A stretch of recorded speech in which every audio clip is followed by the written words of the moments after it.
Hi everyone, join me today for a quick tutorial learning the difference between the single, double and treble crochets. I'll point the camera at my hands and I'll show you exactly how we make each of these stitches. That's US, single, double and treble crochets.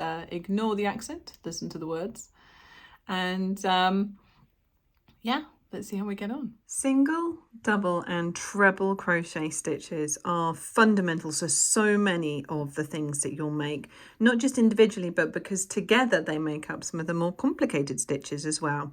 This is a little sample and it shows you at the bottom single crochet stitches, in the middle here double crochet stitches, and at the top treble or triple crochet stitches. Now that's all US terminology. A single crochet UK does not exist. A single crochet US is known in the UK as a double crochet. We won't worry about that today, just to avoid confusion if you're reading different patterns. So this is your single crochet US, double crochet US and treble crochet US. And today we're going to have a quick look at how to make them. So we're going to start with a foundation chain and make up this little sample. I do, even now when I'm doing a new stitch, like to make up a sample for it because it's just easier to get a feel for it, and then you're not mucking up your main finished piece. And especially certain yarns are quite expensive and you maybe only want them for a project.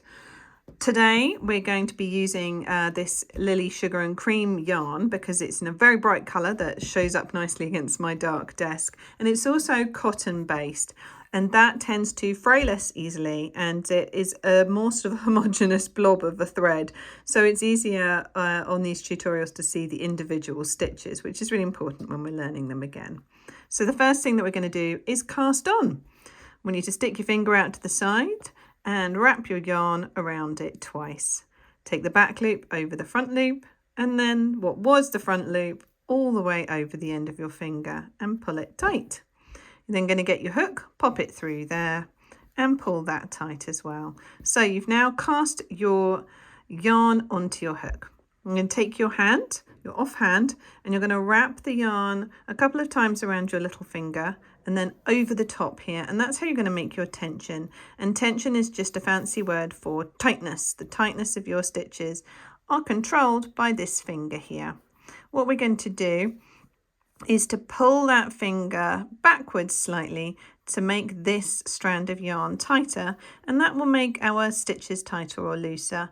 As a general rule, you should feel some light pressure here on your finger, but not anything remotely approaching pain. If it's really uncomfortable, you're probably making your tension too hard. So to make a chain, and we're just going to make a few stitches for our sample and our practice, we're going to take our hook and pick up our yarn.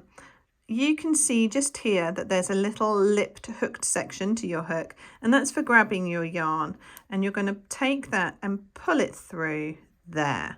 In order to keep it nice and secure, your thumb and your third finger are going to squeeze the yarn just at the bottom as you do it, and as you make stitches you're going to work that thumb and finger up closer to the hook.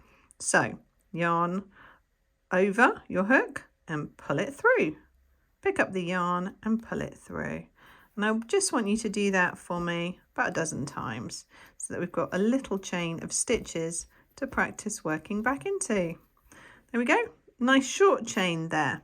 Now we're going to skip our first loop of our chain because that's going to be our imaginary first single crochet, and we're going to take our hook and we're going to stick it straight into the second loop. So you can see there's two loops on your hook at the moment. One's the stitch, one's a loop. You're going to pick up your yarn and pull it through just that stitch or chain loop there. You're going to pick up your yarn again and pull it through the two loops on the hook. And that's it, you've made a single crochet. So let's do a few of them along the line to practice. Hook through your loop, pick up the yarn, pull it through the stitch, pick up the yarn, pull it through two loops. And that's another single crochet. Yarn through the next loop, pick up the yarn, hook through the next loop, pick up the yarn and pull it back through your stitch. Pick up the yarn and pull it through. And we're just going to repeat this along here. What you will find is that as you make your stitches, your end product, your little bit of fabric that you've made, will try and curl. Just push it flat with your fingers as you go so it doesn't curl onto you and get in your way. That's totally normal, happens with absolutely everything, occupational hazard of crocheting. And in fact, recently I even used that to my advantage for making wool and curls. So we've got one loop left on our chain that looks a little bit like the knot, but it's not, when we need to stick our hook through there, pick up the yarn and pull it through. And then that's our final single crochet. So to make another line of single crochets, we're going to chain one. That's our first single crochet stitch for the next row. And we're going to flip our work over so we're looking at the back of it. I want you to take your hook and stick it through the second stitch. So that's your first one, and you made your single chain there as your imaginary first single crochet. So you're going to stick it through the second one, and you'll see this little V shape of a stitch or two lines. Pick up your yarn, pull it through, pick up your yarn and pull it through again. So with a single crochet, the hook goes straight through the stitch, picks up the yarn, pulls it back through the stitch, picks up the yarn and pulls it through the two loops on the hook. Okay, so it's just a couple of motions to make a single crochet, and what you get is a short, relatively tight stitch. And this is the stitch that you'll use a lot if you make little amigurumi toys, three-dimensional crochet objects that you build out in a round. So what you'll see here is a slightly different stitch at the end. It's really important to still work into that stitch because it is a stitch just like any other. So you're still going to yarn over, pull it through and make another one. What happens if you drop that one at the end is you accidentally end up with an increasingly small piece of work. So let's do one more row of those single crochets. Pick up the yarn, pull it through as one chain as your first stitch, flip it over. Hook through, pick up the yarn, pull it through, pick up the yarn and pull it through. So I'm going to work that all the way back. Obviously you can stop the video, pause it at any point and catch up, or even make multiple ones of these rows to practice if you're just getting the hang of it. That's absolutely fine, and please do comment below if you've got any questions. I'll do my very best to help. And then we're going to go back through that last stitch. I can tell you I made the tension a little bit too tight on that one because that was a little bit of a fiddle. Right, there we go. So that is your rows of single crochets. Now we're going to move on to double crochets.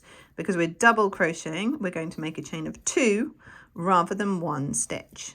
Now the main difference here to begin with is we're going to yarn over before we go through. So yarn over, hook through the stitch, yarn over, pull it back through the stitch, and you can see now that you've got 3 loops on your hook. You're going to yarn over, pull through 2 of them, yarn over, pull through 2 of them. So yarn over, through the stitch, yarn over, back through. 3 loops on the hook, and you go through your loops in pairs. So you're going to yarn over, through 2 of them, yarn over, through 2 of them. So the principle of these single, double, and when we get to it, treble crochets is the same. And it's all to do with the number of times that you yarn over at the beginning and then pull through the loops later on. And the number of loops that you end up with are dictated by how many times you wrapped your yarn around your hook at the beginning. So you can see we've got the end of the row, but it's not the real end of the row. There's that other secret little stitch just there. So we're going to yarn over and we're going to push our hook through that. My goodness, not a good day for tension for me. Pull back through, yarn over, through those loops. And so now you've got your single crochets and your double crochets, and we can compare them to this one that we made earlier. Single crochets, double crochets. So that's a slightly taller stitch. Now we're going to make a treble, and for the treble we're going to chain 3 stitches, flip it over. Now this time, rather than yarning over once, we're going to yarn over twice. So 2 times yarning over, hook through, pick up the yarn, pull it through. So you've gone through the stitch just the same way. Now you're going to do 3 pairs of loops on the hook individually. So let's see that again. Yarn over twice, through the stitch, yarn over, back through the stitch. 4 loops, yarn over, pull through 2 of them, yarn over, pull through 2 of them, yarn over, pull through 2 of them. And we've made these tall treble, or triple as some people call them, crochet stitches. So let's make up a few more to get to the end of that row. So physically, the main difference in these stitches, once you've made them, is the height of the stitches. Obviously the single crochet being the shortest one and the treble being the tallest of the 3. There are some stitches in between these that we'll look at in another video, but we won't look at them today because they're slightly more complicated. And we're going to make sure we pick up that last stitch, which has got a little bit lost in there. Poke it through. If you have a problem with your tension and you've got just 1 or 2 stitches that are a bit too tight, it's absolutely fine to temporarily swap to a smaller hook if you need to wiggle that through. So don't worry about that too much now, but that's, you know, one of the good reasons to make a sample. But it is a little bit of a hack if you make a mistake on a bigger project. So here we have it. We've got single, double and treble crochets made in a little sample for you. It's a really good thing to practice. Just a couple of times, you should get your eye in quite well. Give it a go. Let me know how you get along. It doesn't look much, but these 3 different stitches are the fundamental basis of so much that you're going to do in crocheting. So give it a go. Ask me if you've got any questions, and I can't wait to chat to you about crochet.